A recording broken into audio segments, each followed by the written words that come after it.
Operation തൂഫാൻ അയൽ സംസ്ഥാനങ്ങളുമായി ചേർന്നുള്ള സംയുക്ത പ്രതിരോധ ശൃംഖല.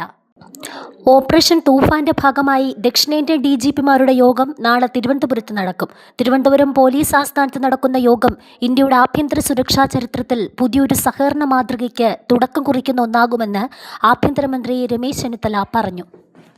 അയൽ സംസ്ഥാനങ്ങളിൽ നിന്ന് കേരളത്തിലേക്ക് ഒഴുകുന്ന ലഹരിമരുന്നിന്റെ ഉറവിടങ്ങൾ കണ്ടെത്തി തകർക്കുക എന്ന ലക്ഷ്യത്തോടെയാണ് യോഗം സംഘടിപ്പിക്കുന്നതെന്നും മന്ത്രി അറിയിച്ചു. കേരളത്തിലേക്കെത്തുന്ന രാസലഹരികളുടെയും ഹെറോയിന്റെയും സപ്ലൈ ചെയിൻ നിലനിൽക്കുന്നത് അയൽ സംസ്ഥാനങ്ങളിലെ മെട്രോ നഗരങ്ങളിലും അതിർത്തി ഗ്രാമങ്ങളിലുമാണ്. ഈ യാഥാർത്ഥ്യം ഉൾക്കൊണ്ട് താഴെത്തട്ടിലുള്ള പോലീസ് നടപടികൾക്കൊപ്പം മാക്രോ ലെവലിലുള്ള അന്തർ സംസ്ഥാന സുരക്ഷാ ഏകോപനത്തിനും ആഭ്യന്തര വകുപ്പ് മുൻഗണന നൽകുന്നു. ലഹരി സിൻഡിക്കേറ്റുകളുടെ വേരറുക്കാൻ പ്രാദേശിക പ്രതിരോധത്തിനൊപ്പം അയൽ സംസ്ഥാനങ്ങളുമായി ചേർന്നുള്ള സംയുക്ത പ്രതിരോധ ശൃംഖല എന്ന ഘട്ടത്തിലേക്ക് ഓപ്പറേഷൻ തൂഫാൻ കടക്കുകയാണെന്ന് രമേശ് ചെന്നിത്തല അറിയിച്ചു.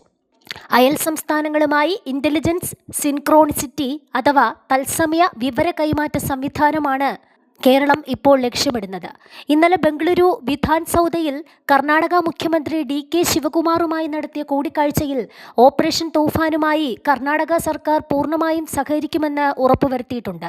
ഇതോടൊപ്പം തമിഴ്നാട്, പുതുച്ചേരി, ആന്ധ്ര, തെലങ്കാന എന്നീ ദക്ഷിണേന്ത്യൻ സംസ്ഥാനങ്ങളെ കൂടി ഒരു കേന്ദ്രീകൃത ശൃംഖലയിലേക്ക് കൊണ്ടുവരുന്നതിലൂടെ ലഹരിക്കടത്തിന്റെ സാമ്പത്തിക സ്രോതസ്സുകളെയും ഇടപാടുകളെയും കൃത്യമായി മാപ്പ് ചെയ്യാൻ കേരള പോലീസിന് സാധിക്കുമെന്ന് രമേശ് ചെന്നിത്തല പറഞ്ഞു.